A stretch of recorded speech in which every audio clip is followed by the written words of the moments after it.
Okay बच्चों, तो आज आपकी लास्ट टॉपिक जो है वो है electric potential energy of a dipole.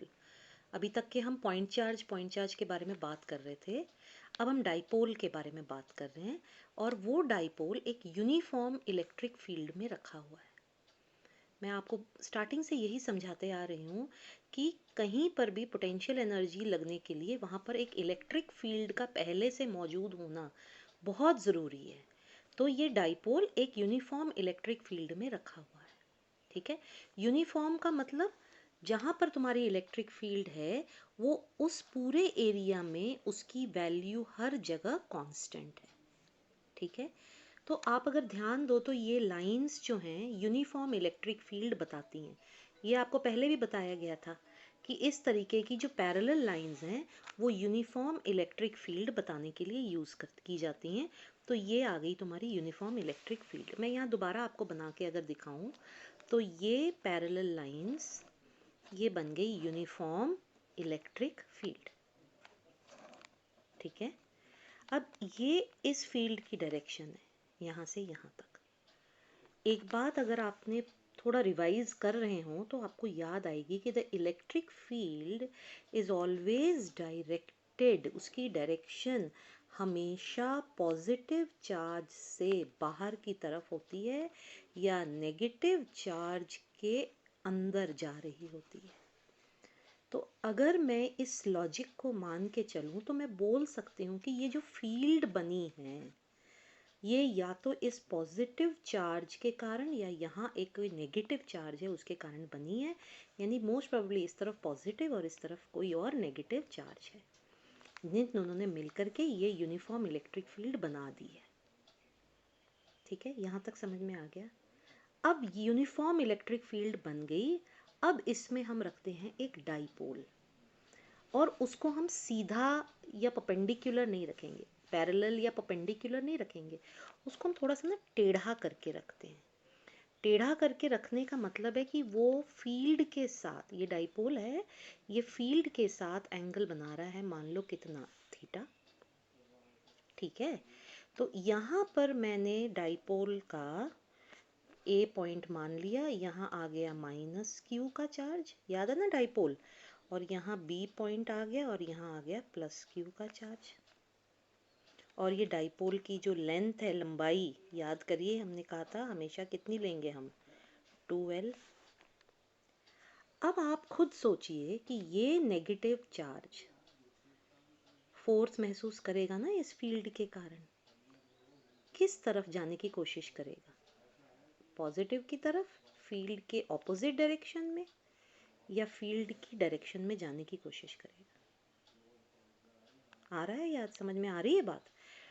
Negative होने के कारण ये इस तरफ तो नहीं ही जाएगा, यानी ये जाएगा इस तरफ। तो जो फोर्स महसूस हो रहा है F माइनस, क्यों F माइनस? क्योंकि माइनस चार्ज के ऊपर है, वो आएगा माइनस क्यू और E। और देखते में ही समझ में आ रहा है कि ये दोनों ऑपोजिट डायरेक्शंस में हैं। तो ये F माइनस का जो फोर्स है ये फील्ड की डायरेक्शन से उलट जा रहा है। और इसी लॉजिक को फॉलो अगर हम करें तो ये F प्लस का फोर्स आएगा, ये प्लस क्यू पर लगने वाला फोर्स आएगा जो इसकी तरफ जाने की कोशिश करेगा। ठीक है, और वो फील्ड की डायरेक्शन में जाने की कोशिश करेगा। तो ये लग गए दो फोर्सेस जो इक्वल है मैग्नीट्यूड में लेकिन डायरेक्शन में ऑपोजिट हैं, और दो अलग अलग लाइन पर काम कर रहे हैं। और इक्वल ऑपोजिट फोर्सेस जो अलग अलग लाइंस पर काम करते हैं वो बनाते हैं, वेरी गुड, अगर आपको याद है, वो बनाते हैं टॉर्क। और टॉर्क जो है वो डाइपोल को क्या कर देगा? रोटेट करेगा, घुमाएगा। टॉर्क किसी भी बॉडी पर लगता है तो वो घुमाने का काम करता है, रोटेशन करने का काम करता है। तो ये डाइपोल घूम रहा है, घूमेगा। ठीक है, टॉर्क ने अगर घुमाया मान लो उसको घुमाया छोटे से एंगल डी थीटा से, तो छोटा सा वर्क डन होगा। ठीक है, इतना परेशान होने वाली बात नहीं है अगर नहीं समझ में आ रहा है। जैसे लीनियर फोर्स में हम बोलते थे कि फोर्स लगा और डिस्प्लेसमेंट हुई तो वर्क डन होगा। याद आ रहा है? फोर्स लगेगा और डिस्प्लेसमेंट होगी तो वर्क डन होगा। ठीक है, इसी तरह अगर टॉर्क लग रहा है और डिस्प्लेसमेंट हो रही है तो भी वर्क डन होगा। टॉर्क लग रहा है और डिस्प्लेसमेंट हो रही है तो भी क्या होगा? वर्क डन होगा। ठीक है, सो यहाँ टॉर्क लग रहा है और डिस्प्लेसमेंट भी हो रही है, इसीलिए वर्क डन हो रहा है। टॉर्क आप पहले पढ़ चुके हो, टॉर्क के लिए फॉर्मूला पहले आपको पढ़ाया जा चुका है, पी ई साइन थीटा, जबकि पी क्या है? 2QL dipole moment. तो टोटल वर्क डन हो जाएगा डी डब्ल्यू के बदले P E sine theta D theta. कहाँ से लेके कहाँ तक? मान लो पहले एंगल θ1 था और बाद में कितना हो गया? θ2।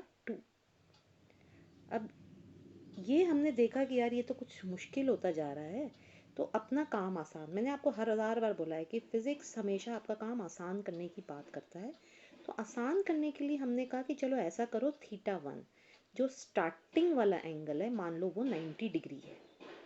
इसका मतलब क्या हुआ कि जो तुम्हारा डाइपोल है वो थीटा एंगल कितना हो गया? 90 डिग्री।